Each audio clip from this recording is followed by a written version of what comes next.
Yo, what's good guys? It's Chris from WearTesters.com. Welcome back to the official WearTesters.com YouTube channel. Today we are back here in Folsom, California over at Lifetime, and this place is amazing. With that being said, we got the performance review on these bad boys right here. 10 years later, we've been on YouTube for a long ass time. This is the Kobe 5 Protro.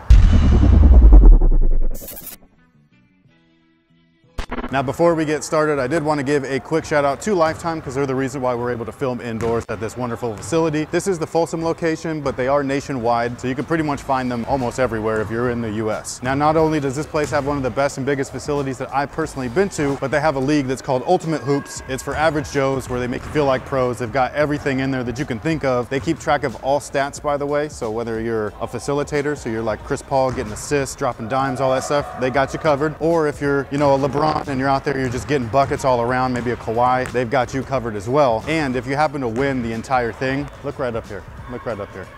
Look at all those championship banners. That's fucking cool. So if you were interested in checking out Lifetime and wanted to become a member, make sure to click the link in the description box below. Not only is it great for them, but it's great for us. It helps out our channel, which we greatly appreciate. Now, with all that out of the way, it's Protro time.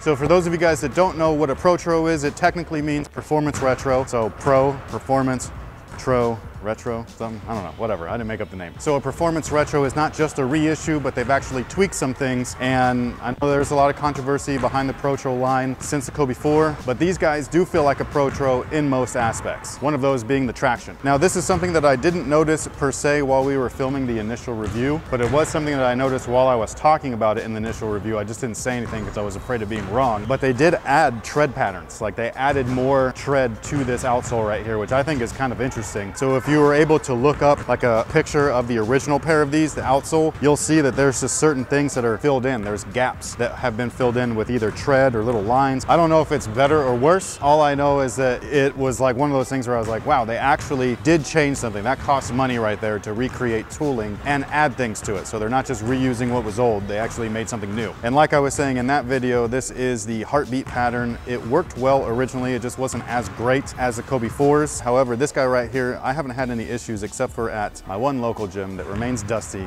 all the time. Shout out to everybody that knows who I'm talking about. I know that you get what you pay for, but if I'm paying for a monthly service, I would like the floors to be kept clean. Something that I don't normally talk about in here, but I probably should emphasize it. I've been in here when they've been cleaning it. They don't just dry mop it.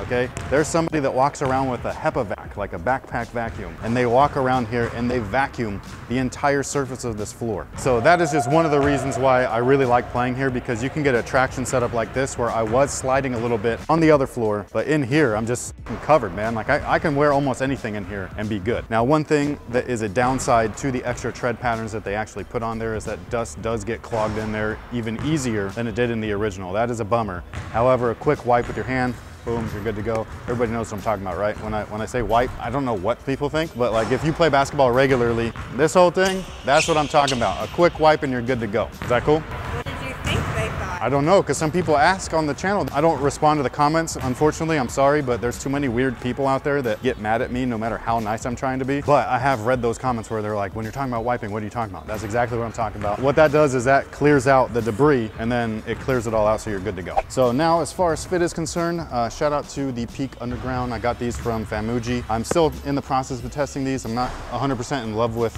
the shoe overall, just to let you guys know. Performance review is coming soon though. So true to size is what I would recommend. My toe is like right here at the edge, and these guys, the original, is what I kind of like have as the benchmark for my personal taste in terms of fit. So if I ever say Kobe 5 like fit, that to me is like the greatest fit of all time. This is the shoe I'm talking about. I fucking love these, man. They fit my feet like a fucking glove. Now, one thing that I will say about the fit is that it feels like they built these on a different last, and I don't know if that's accurate or not. With certain movements on the court, it feels like the toe, mostly right here, it kind of bubbles up a little bit, which is something I don't remember happening on the original pair. But everything else in terms of lockdown, I just really like it, especially at the midfoot. This is like one of the most snug and secure fits that you can get. And I just really love these, man. These are, even as a Protro with certain things removed and certain things added, this is still just a fantastic sneaker.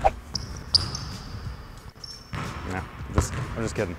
There's not a lot of squeak to these. That's not an indication of good or bad traction. So for those of you curious, that's just what it is. I honestly can't remember what the original was like. Less rubber, obviously, so I'm assuming less noise, but I could be completely off base by that. I just really don't remember. It was so long ago that Now the cushion on these guys was the main difference between this and the original. The original had a 4-foot Met zoom unit that was isolated to where that little red thing is, and then the heel had a standard size heel zoom unit. That is the thing that's missing. Well, actually, technically, both things are missing. But the 4-foot zoom unit was replaced with Zoom Turbo, so it covers the entire 4-foot area of the shoe, which is great. It's got a lot of flex screws in it, so when you're maneuvering around the floor, doing crosses, step backs, whatever it might be, you're covered and you've got that zoom everywhere, in the 4-foot at least. Now in the back of the shoe, again, it used to have Zoom Air in the heel, it no longer does. Now it has Cushlon, which is a super comfortable foam. It's one of my favorites. However, this implementation of it is almost like too soft. When I first put them on, it felt like I was sinking into the back of the shoe and then being propelled